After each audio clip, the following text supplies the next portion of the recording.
Welcome back to the final special presentation from the Baseline magazine entitled 31 Days of Horror. We have a lot to cover this week, so let's get right into it. What's cool about the autopsy of Jane Doe is the fact that the actual autopsy itself is done with procedural restraint that looks and feels real. The central mystery being solved by the father and son morticians is well presented and original. The final third goes off the rails, but in a good way, anchored by a chilling central autopsy in this film. Highly recommended.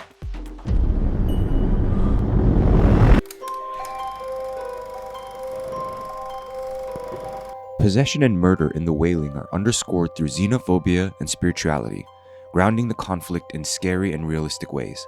It's gorgeously shot and hauntingly acted, features some of the best exorcism scenes to date, and probably the best recent exorcism film as well. If you like what you hear, definitely check out South Korea's The Wailing.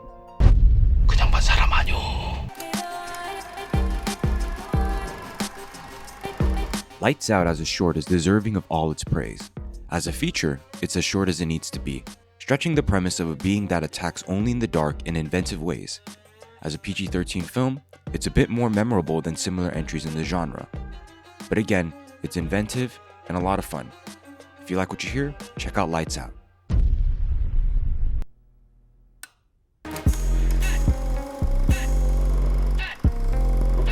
The Child's Play remake swaps the supernatural for an AI-powered doll. It also swaps horror for dark comedy, while maintaining the perspective of a child protagonist dealing with a killer doll.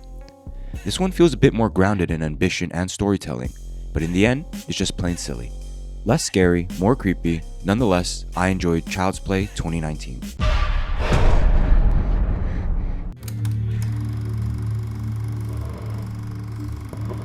Under the Shadow is a slow burn that's set during the Iraq-Iran conflict as a mother-daughter pair in Tehran try to survive an encroaching war, and a djinn as well. While the supernatural elements do what they need, much of the suspense comes from character fears that manifest from society and personal ways. Fans of the Babadook should definitely check out Under the Shadow.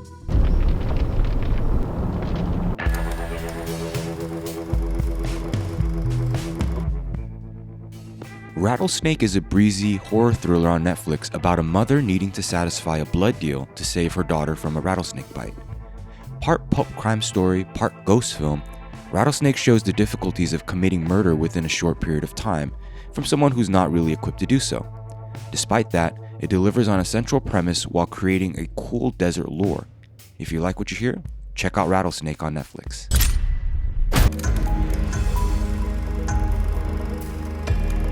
The Black Coat's Daughter is an enigmatic, quiet film about two girls in winter whose parents forget to pick them up for break. It plays with time, slowly planting the seeds for a shocking finale. The interweaving storyline isn't overcomplicated and pays off emotionally, but not without taking audiences through a ringer of a finale. If you like what you hear, check out The Black Coat's Daughter. I just wish you could stay and see my performance. Little Monsters is a joyful horror comedy about a school teacher and volunteer trying to protect their students from a zombie attack during a field trip. Josh Gad plays a great scumbag, while Lupita Nyong'o is simply magical as the teacher. There's a musical element that's sweet and endearing, especially when things get a little gory and violent. It's a great time and a lot of fun to watch. Little Monsters is on Hulu. We're all gonna die. Are we gonna die, Miss Caroline? No! It Chapter 2 takes place 27 years after the first film is set. The child actors return, but this time featuring their adult counterparts. While the film feels bloated at times, it's returning to these characters in Derry that makes this all worthwhile. Bill Skarsgård's Pennywise is chilling and an all-time performance. Spend time with these losers again with It Chapter 2.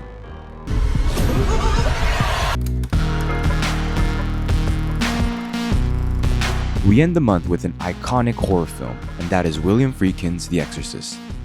This film is a masterclass in mood, tension, and suspense, featuring some deservedly iconic lines and performances.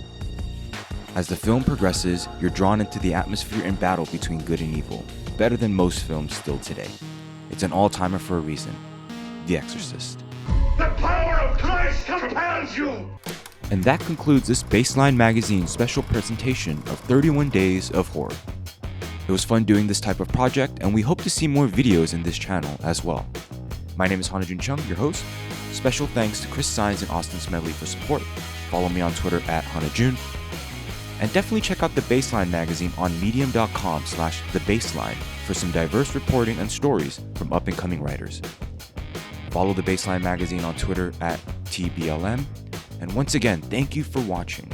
And until next time, stay spooky, y'all.